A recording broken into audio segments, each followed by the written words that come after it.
नमस्कार, आप देख रहे हैं आरडी न्यूज। मैं हूं योगेश चक्रवर्ती। प्रधानमंत्री नरेंद्र मोदी ने जनगणना के साथ जातीय गणना करवाने का ऐलान किया। केंद्रीय कैबिनेट ने इस पर अपनी मुहर लगा दी है और एक खबर जैसे ही मीडिया में आई, चारों तरफ इसी की चर्चा है।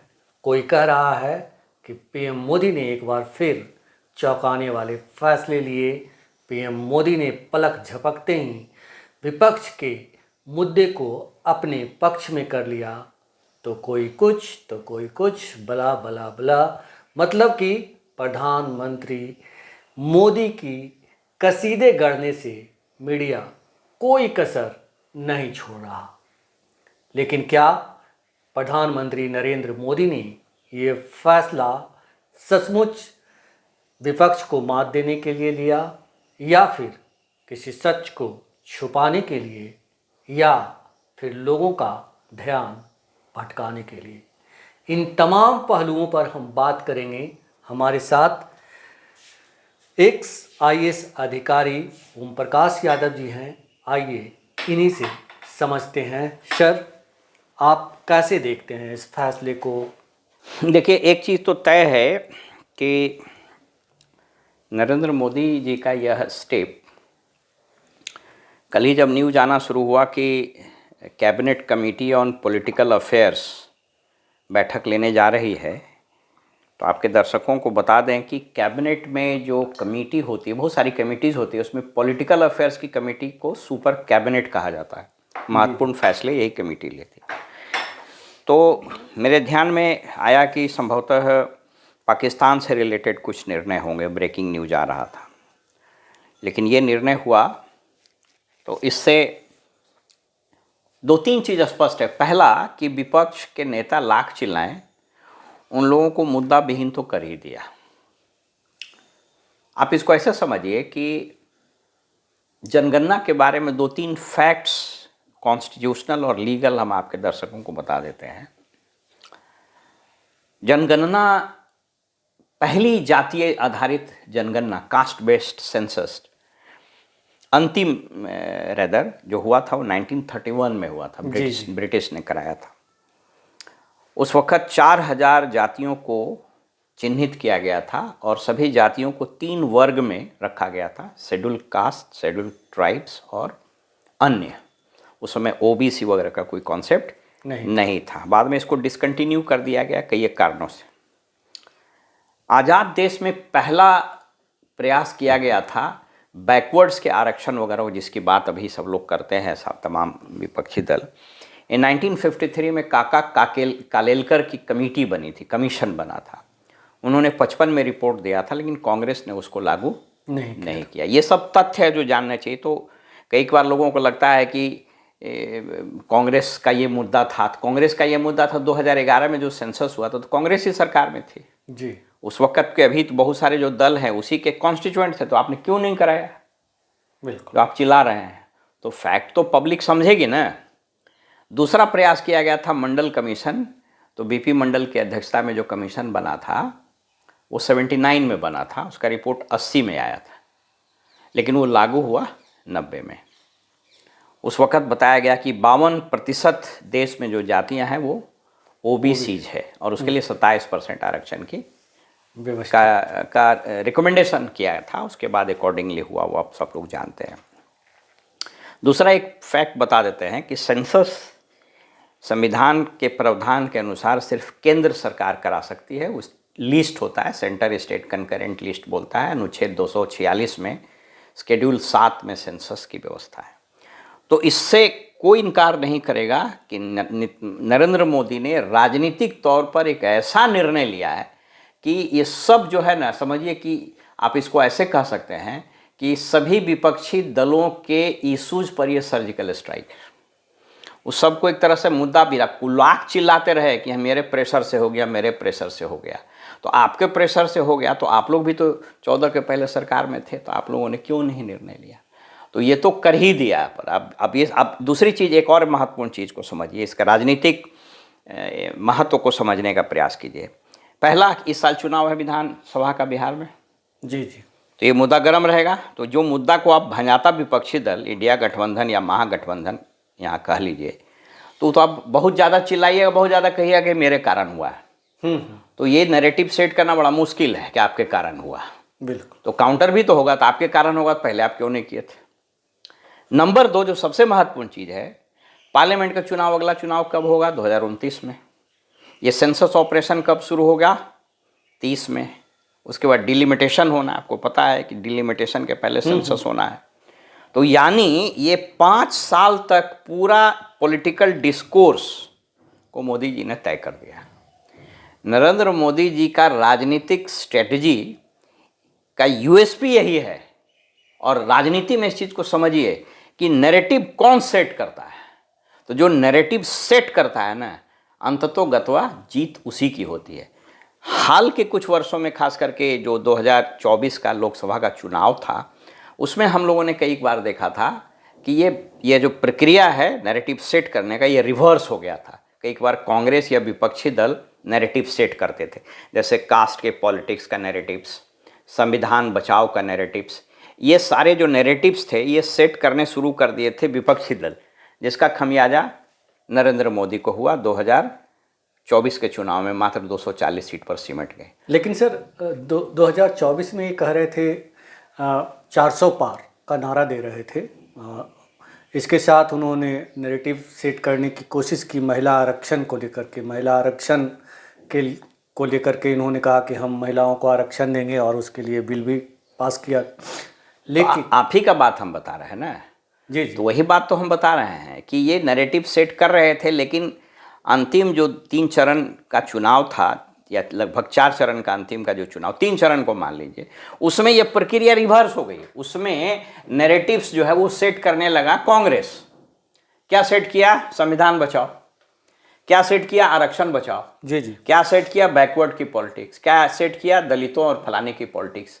तो वो उल्टा हो गया कि नैरेटिव सेट कर दे रहा था इंडिया गठबंधन, और उस पर पीछे से सफाई देने लगता था बीजेपी, इसलिए पिछड़ गया। तो वही बात हम बोल रहे हैं। लेकिन ये फिर से इन लोगों ने रीगेन कर लिया, और फिर से एक ट्रेंड चल गया भारतीय राजनीति में कि ट्रेंड जो है वो सेट कर दे रहे हैं मोदी जी, नैरेटिव सेट कर दे रहे हैं मोदी। वो सही बात है, लेकिन क्या मोदी जी के इस ट्रेंड पे आम जनता पहले की तरह भरोसा करेगी? यानी 2014 में जिस तरह भरोसा की थी उस तरह भरोसा करेगी? क्योंकि काला धन, 15 लाख रुपये खाते में, महिला आरक्षण की बात, तो ये तमाम चीज़ें जो फेलवर हुए हैं, वो क्या 2 करोड़ लोगों को रोज़गार प्रत्येक साल, तो ये इन सब मुद्दे पे जो जुमला साबित हुआ है, क्या जनता इसे भी एक जुमला नहीं मानेगी? क्योंकि 2030 में सेंसेक्स होने हैं, तो तब तक क्या मोदी जी को लोग मतलब पुष्प और आपका प्रश्न जी, यह भविष्य के गर्भ में छिपा हुआ है। जनता स्वीकार करेगी या नहीं करेगी, ये तो कोई नहीं बता सकता है। जनता इतनी मूर्ख तो लेकिन नहीं, मूर्ख है या होशियार है तो वो तो परिणाम बताते हैं। लेकिन आपको एक चीज़ बता दें, राजनीति में एक नैरेटिव्स से एक ही चुनाव होता है। अब आप इसको ऐसा समझिए कि जो मेरी समझ कहती है, राजनीतिक समझ, वो ये कहती है कि बेशक 15 लाख रुपया वाला जुमला ही था जो कि अमित शाह ने कहा, लेकिन वो अब अगर आप जनता को कहिएगा तो वो अट्रैक्ट अब नहीं करता है। क्यों?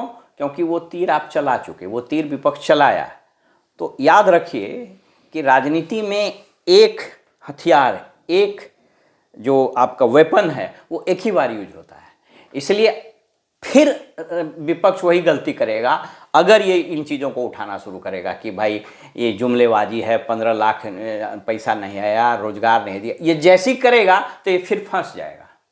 इसीलिए राजनीति में नारे और नैरेटिव्स ये दोनों नए होने चाहिए। वो जनता, आप इसको ऐसा समझिए कि विपक्षी दल, हमको लगता है कि बार बार उसी ट्रैप में फंसता है, और वो ट्रैप में इन लोग कुछ अपनी राजनीतिक नासमझी के कारण और कुछ विपक्षी दल के नासमझ प्रवक्ताओं के कारण, अभी जैसे देखिए, इसको ऐसे समझिए कि इस देश में अभी यदि आप देश की सेना के विपक्ष में और पाकिस्तान के पक्ष में एक शब्द बोलिएगा तो आपको बुमरैंग कर जाएगा। हमेशा याद रखिए कि जो नेशनलिज्म का सेंटिमेंट होता है ना, राष्ट्रीयता का जो सेंटिमेंट होता है, वो तमाम जाति और धर्म को ध्वस्त कर देता है। जी तो जी। अभी आप जैसे याद कीजिए कि पुलवामा में या फिर जो स्ट्राइक बालाकोट में हुआ है, उसके पहले वहाँ आपको पता है एक के बाद फिर उरी में किया गया और फिर वहाँ पहलगाम के कारण वहाँ बालाकोट में किया गया। तो वो किया तो गया। अब अगर कांग्रेस कुछ बोलेगी तो आप क्या किए? मैंने आप इंदिरा गांधी को छोड़ दीजिए, राजीव गांधी को, आप क्या किए? जिस वक्त आतंकवादी घटनाएं होती थी, इस बात से तो कोई इनकार नहीं करेगा कि आज की तारीख में आतंकवादी घटनाओं में सब्सटैंशियल गिरावट हुई है। तो अब कांग्रेस या फॉर दैट मैटर अन्य विपक्षी दलों को पता नहीं जनता का मूड ही समझ में नहीं आता। आज के तारीख में यदि आपने पाकिस्तान के पक्ष में बयान दिया तो आपका सब गुड़ गोबर होगा, वो तो क्योंकि ठीक है जनता सर। बहुत ओवरवेल्म्ड है। बिल्कुल, लेकिन आप ही ने कहा कि जो 50% पिछड़ा दलित और लोग हैं, वो क्या इस मोदी जी के इस वेपन को, इस जो आप नैरेटिव सेट करना कह रहे हैं, उसे पचा पाएगा? आखिर ये तो वक्त ये हाइपोथेटिकल क्वेश्चन है, ये तो समय बताएगा ना। जी जी। ये समय बता, इसको ऐसे समझिए, आपने बहुत अच्छा सवाल उठाया। इस देश की राजनीति की सबसे बड़ी विडंबना क्या है कि यहाँ एक आध अपवाद को छोड़ करके, जब देश की आज़ादी के बाद नेहरू जी बने थे, 1 या 2 टर्म में, एग्जैक्ट हमको याद नहीं, पहला चुनाव 51-52 में हुआ था, कोई भी राजनीतिक दल आज तक यहाँ 50% वोट नहीं ले पाया है। अब आप सोच करके देखिए कि 39-40% वोट लाकर सरकार बन जाती है, तो अब उस 50% वोट में कौन कौन किसका वोट है, ये तो स्टैटिस्टिक्स और इंटरप्रिटेशन का सब्जेक्ट है। लेकिन हरसट्ठे ये बोल देना कि कास्ट सेंसस को जनता नहीं पचा पाएगी, ये मैं इस आइडिया को और इस थ्योरी को सब्सक्राइब नहीं करता हूँ। जी क्यों नहीं करता हूँ? कि अगर आप इसके काउंटर में कुछ बात बोलते हैं तो आज की तारीख में जनता तो सब समझती है, बहुत पुराना नहीं ना है, 14 तक तो आप ही की सरकार थी ना। बिल्कुल। तो आप कास्ट बेस्ड सेंसस 11 में क्यों नहीं कराए थे? या फॉर दैट मैटर 11 के पहले आपको 2001 में हुआ था, तो किसकी सरकार थी 2001 में? आप सेंसस क्यों नहीं कराए थे, कास्ट बेस्ड सेंसस?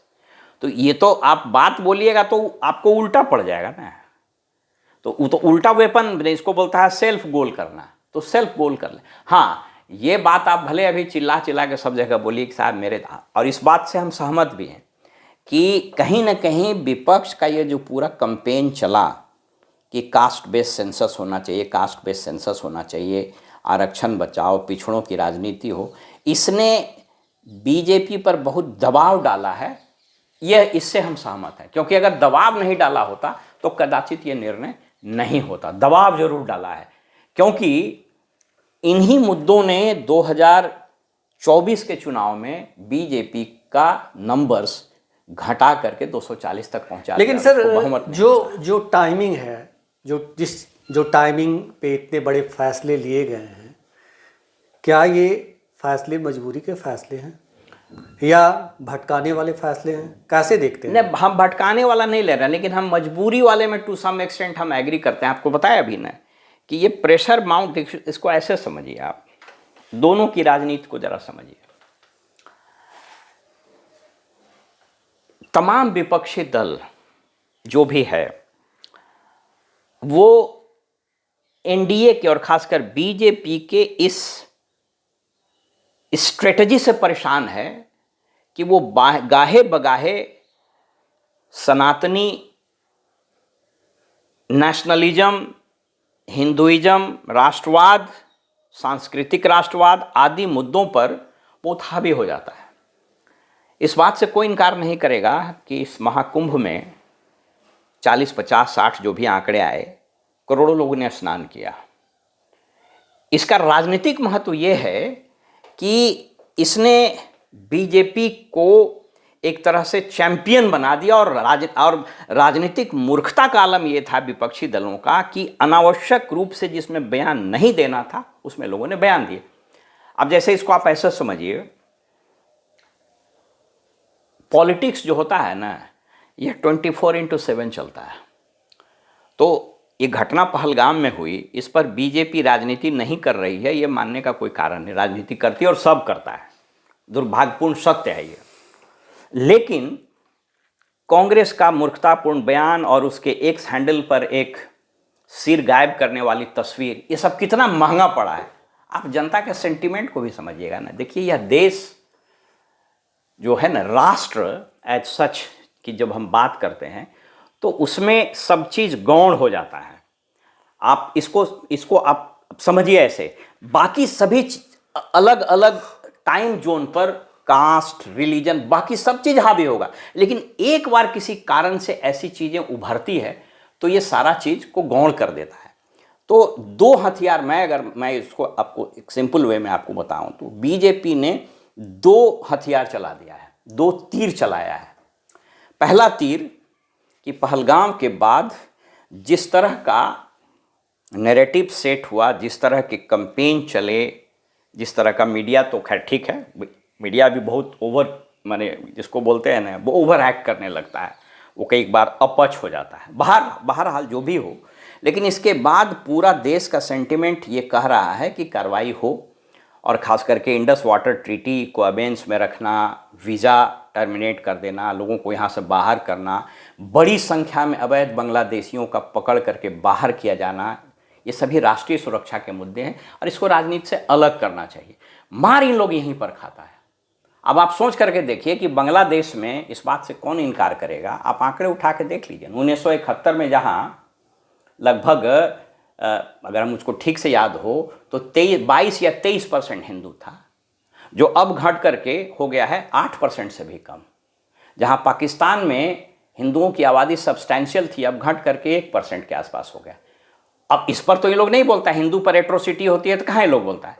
मुर्शिदाबाद में जो घटना घटी तो मूर्खतापूर्ण बयान भी देना शुरू कर दिया।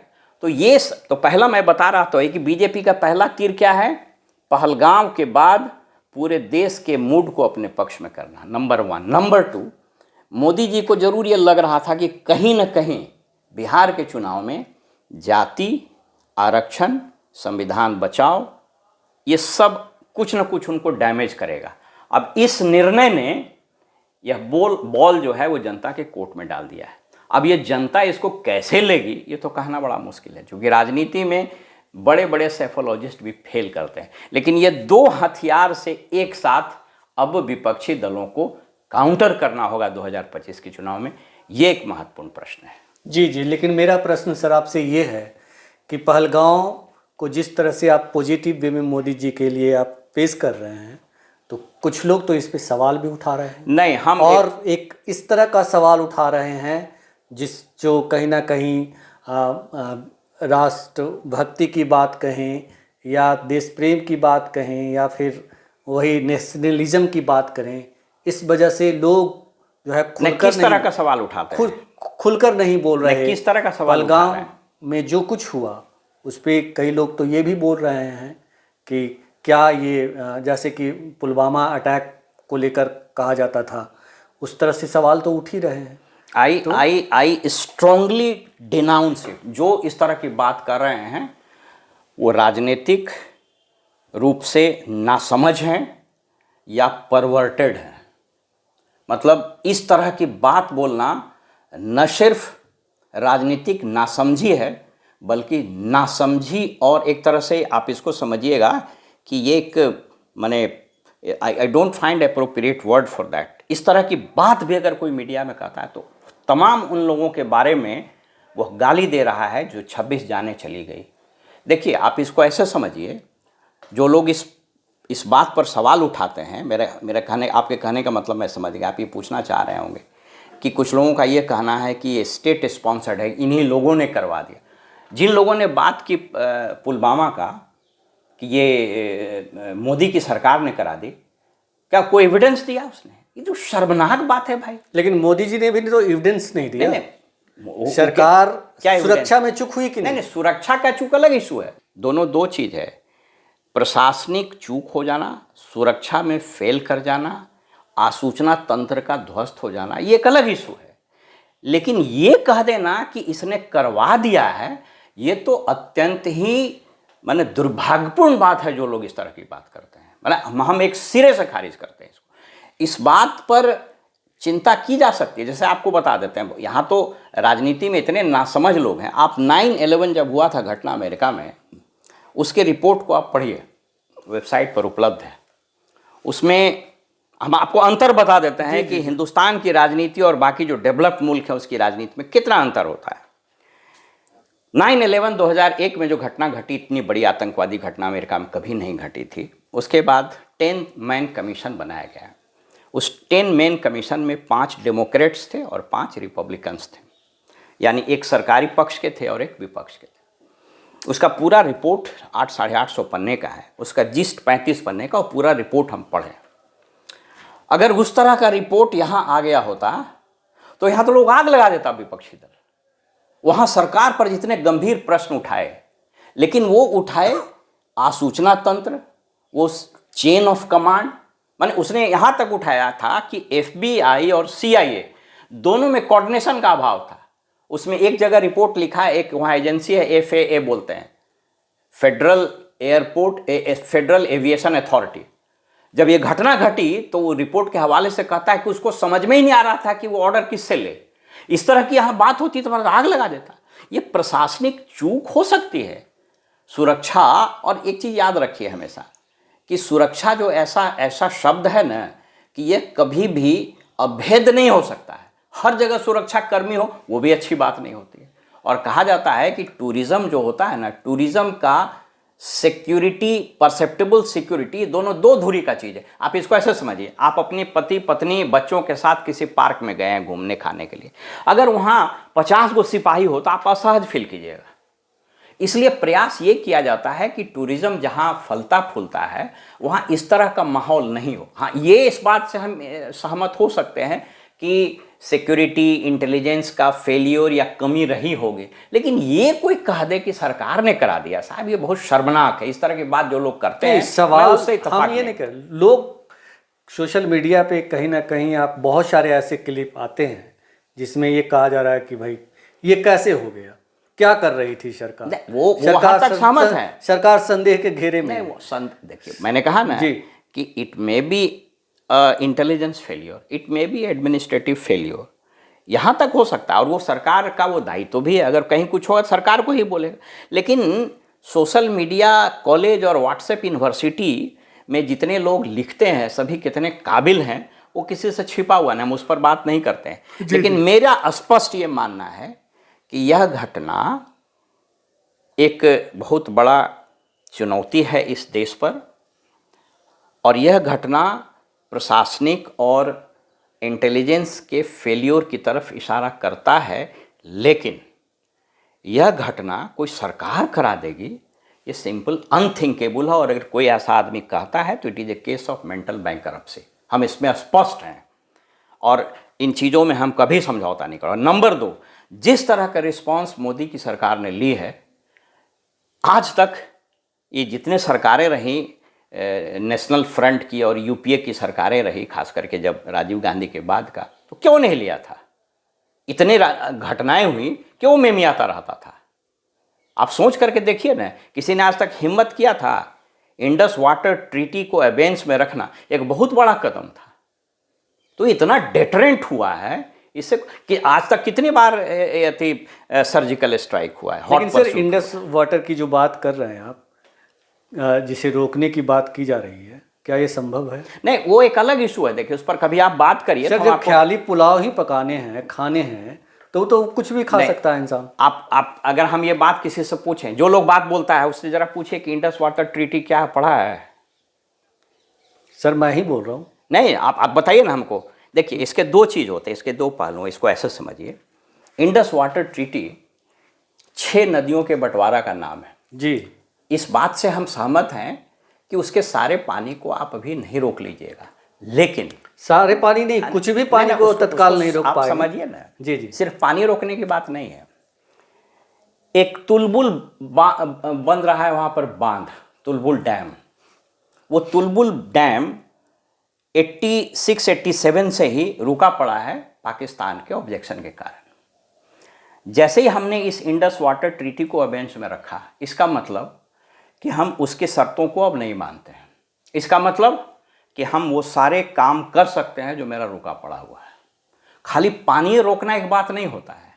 हम जितना मेरा कैपेसिटी है उतना पानी हम रखेंगे, जो ज़्यादा होगा छोड़ेंगे। इसका दूसरा इम्पैक्ट और ये समझ लीजिए, इंडस वाटर ट्रीटी का एक टर्म्स ये भी था कि जब पानी छोड़ेगा तो उसको सूचना दी जाएगी और दुश्मनी में सब जायज़ हो जाता है। ऑल ऑफ ए सडन बरसात में अगर डैम खोल दिया तो आप सोच करके देखिए कि पाकिस्तान का 2-3 प्रांत बर्बाद हो जाएगा। इसको इस रूप में भी देखा जाता है, चूँकि कहता है everything is fair in love and war. तो ये कोई आदमी अगर इस चीज़ को कह रहा तो इंडस वाटर ट्रीटी का सिर्फ यही मतलब नहीं है कि पानी हम कैसे रोक देंगे, उसका बहुत सारा स्ट्रेटेजिक महत्व भी है। बहुत सारी ऐसी परियोजनाएं जो हम नहीं चला पा रहे थे, नहीं बना पा रहे थे स्थिति के कारण, उसको हम कर सकते हैं क्योंकि मेरी बाध्यता अब नहीं है। और एक और चीज़, अच्छा पाकिस्तान जिसको बोलते हैं ना, it came as a blessing in disguise. अरे शिमला समझौता तो ऐसे ही मृतप्राय था, वो अच्छा हुआ कि ख़त्म हो गया। जिसको बोलते हैं ना कि लाश को हम घर में रखे हुए थे, अच्छा उसको दफना दिया। इसलिए ये जो भी अभी तक जो भी रेसिप्रोकल एक्शंस लिए गए हैं, हम आपको एक बात बताते हैं। आप अमेरिकन मीडिया का अखबार का रिपोर्ट पढ़ लीजिए। वो रिपोर्ट बताता है कि हिंदुस्तान में लगभग 2 करोड़ अवैध बांग्लादेशी रह रहे हैं। किसी विपक्षी दल में हिम्मत है बोलने का? वोट के राजनीति के चक्कर में तो आप भी पड़े हुए हैं, ठीक है, वो भी पड़ा हुआ है, सभी पड़ा हुआ है, लेकिन आपको है हिम्मत? किसी विपक्षी दल ने आज तक मुर्शिदाबाद पर क्यों नहीं कहा? ठीक है, आप प्रश्न उठाइएगा मणिपुर पर भी, लेकिन आप मुर्शिदाबाद पर बोलने का हिम्मत नहीं है। क्यों? आपका वोट बैंक है। तो आप तो हमाम में सभी नंगे, तो आप क्या किए थे? सवाल तो यह भी देखेगा ना। इसलिए देखिए, मेरा एक जरूर इसमें कहना होगा कि कई बार होता क्या है ना, राजनीति में लोग आत्ममुग्धता की स्थिति में आ जाते हैं। उनको लगता है कि जो हम सोच रहे हैं, जो हम बोल रहे हैं वही सही है। लेकिन आज की तारीख में, मैंने एक बार किसी मंच पर कहा था कि इस देश में और इस राज्य में चुनाव अब 90-95 के रेटरिक्स पर आप नहीं लड़ सकते हैं। The world has changed and it has changed for ever. अब आप थोड़ी देर के लिए बात करें, रिजर्वेशन की बात कर रहे हैं। इस देश में कितना % नौकरी है? बिहार राज्य में मुश्किल से 1.9% नौकरी। आप सेंसस के आंकड़े उठा लीजिए। जी जी जी। अब आपको हम बैकवर्डे का नाम ले लेते हैं। सबसे बड़ी जाति बैकवर्ड में यादव है ना। आपको मालूम है कितना ग्रेजुएट है? 0.48%, आधा % भी बैकवर्ड नहीं। तब आप 65% ना 75% आरक्षण दे दीजिए, उससे कपार होगा। आपको आधा आदमी भी ग्रेजुएट नहीं है, तो मैक्सिमम नौकरी तो ग्रेजुएट को मिलती है। तो क्यों किसी को बेवकूफ़ बना रहे हैं आप? एक तो पूरे राज्य की जनता का 1.9% नौकरी है। उस 1.9% में आप जो जितने तमाम बैकवर्ड्स, आप पढ़ लीजिए, उन्हीं का रिपोर्ट है, नीतीश कुमार का। कह रहा है कि इस राज्य में 12वीं तक 100 में 10 आदमी भी नहीं पढ़ा हुआ है। It is 9.12%। तो आप इसको ना ठीक कीजिएगा कि वोट के लिए उछल रहे हैं। अगर किसी को बहस करना हो ना, तो अंबेडकर पर भी बहस कर ले, काउंटर रिवोल्यूशन और रेवोल्यूशन पर। अंबेडकर जी ने कहा ही था कि संविधान कितना भी अच्छा हो, लागू करने वाला अगर ठीक नहीं तो कुछ नहीं होगा। बिल्कुल। तो शर को सुना है आपने। शर के मुताबिक मोदी जी ने मास्टर स्ट्रोक लगा दिया है। तमाम विपक्ष चारों खाने चित हो गया है और उसे अब सोचना पड़ेगा कि किस तरह उन मुद्दों को भुनाए जिसे वो भुनाया करता था। कोई पटाखा जला रहा है तो कोई प्रेस कॉन्फ्रेंस करके कह रहा है कि हमारे बातों पे मोदी जी ने मुहर लगाई, लेकिन चुनाव मैदान में शायद ये कहना थोड़ी मुश्किल बात होगी। फिलहाल इतना ही। आप हमें फेसबुक पर फॉलो करें, यूट्यूब पर सब्सक्राइब करें, लाइक करें, शेयर करें और कमेंट्स कर अपना महत्वपूर्ण सुझाव और विचार जरूर दें। धन्यवाद।